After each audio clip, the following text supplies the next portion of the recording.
So I'm watching FMA Brotherhood, and I'm really loving the homunculi, and then I thought of another group of villains that I really like, the Akatsuki. And then it dawned on me, in both series we have a pretty good group of villains, right?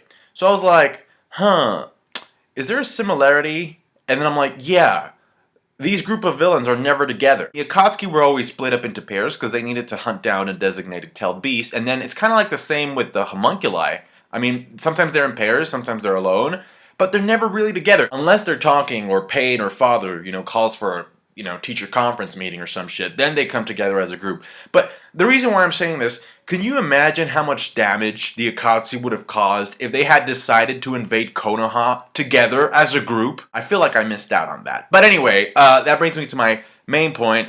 Naruto villains. Throughout the course of the series, we've been introduced to a variety of very well-developed antagonists and villains. And right now, front and center are Madara, the Jubi, Orochimaru, and I'm forgetting one, I think his face is wrinkled. And the final villain out of those four would be any one of them but Obito. Some time ago, a person sent me an email, saying that he didn't agree with people making fun of Obito with the whole, oh, he got friend-zoned and now he wants to rule the world sort of thing.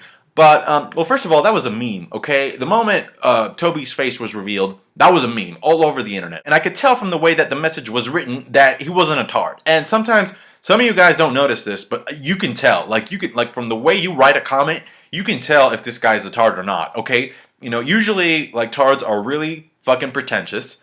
They're condescending. They flunked English class, and they don't know how to write essays, so they go to the internet, and they spew all their bullshit, make it seem intelligent, but when it comes down to it, it's just bullshit. So this is what I wrote back. I said the reason why people use the he got friend zone exaggeration is because the reasoning behind his turn to the dark side is difficult to accept. The fact of the matter is, Rin died. Then Obito went crazy. Like why? The image Kishi showed us before was of a boy who seemed to care about people in general, not just specifically one girl. That's why the exaggeration is used. I know Obito has never specifically stated what he wants Rin to be like or do in the dream world, but regardless, that won't be Rin, which is sick. Dead is dead. Before the reveal, a lot of people thought Obito to be a guy that would rather die than cause his friends and village pain. It just wasn't so.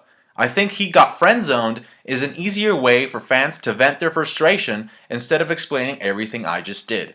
Deep down, we know it's not because he got friend-zoned. It's just easier to get it out, even if it is moderately inaccurate. But even then, you might be asking yourself, well, Sawyer, but why do you hate Obito? First of all, I don't hate fictional characters. I just don't, okay? The way I am with characters in a series is I either care about them or I don't care about them. Period. Not caring about a character is fine. I think it's absolutely fine and acceptable. I think the problem comes when you don't care about the character and the character has a lot of panel time. So it's like, okay, I don't care about you and you're always in my face.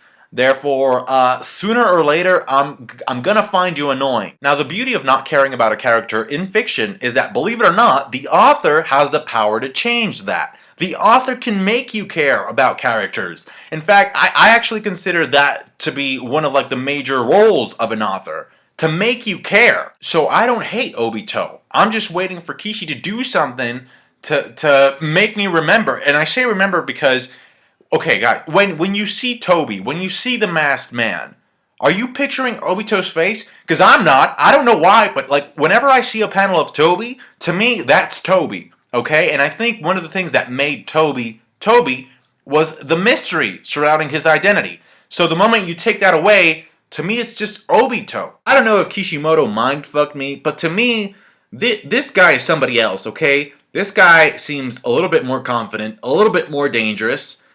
He wasn't taking orders, at least not that I knew of. He wasn't that bitchy.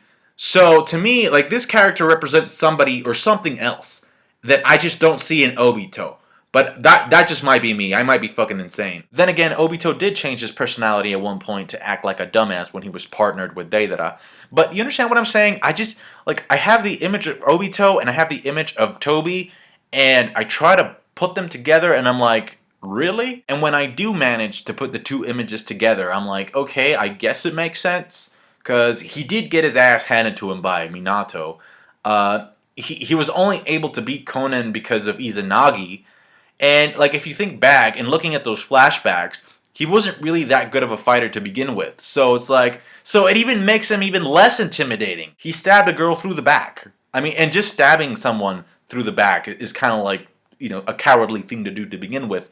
But a girl? I guess my point is that I'm just waiting for Kishimoto to do something with the character of Obito to make me attribute more value to his character. Now, in terms of Obito's motives and the reason why he turned evil, let me tell you something. If there's any character in this series that has the justification to become batshit evil and go around killing people and wanting to create this dream world that Obito won't shut up about, it's Kakashi's. Kakashi's dad killed himself, okay? Then his best friend died, quote unquote, trying to protect him, and finally he is responsible for the death of his last teammate.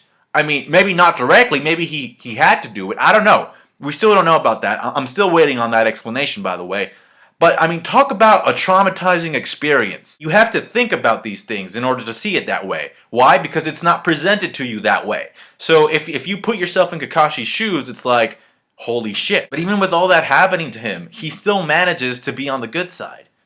And then you look at Obito and it's like, look, it's always going to be easier to do what's wrong. You don't want to study for a test? Cheat on it. You don't want to do the homework? Copy it. You got a girl pregnant and you don't want to be a daddy?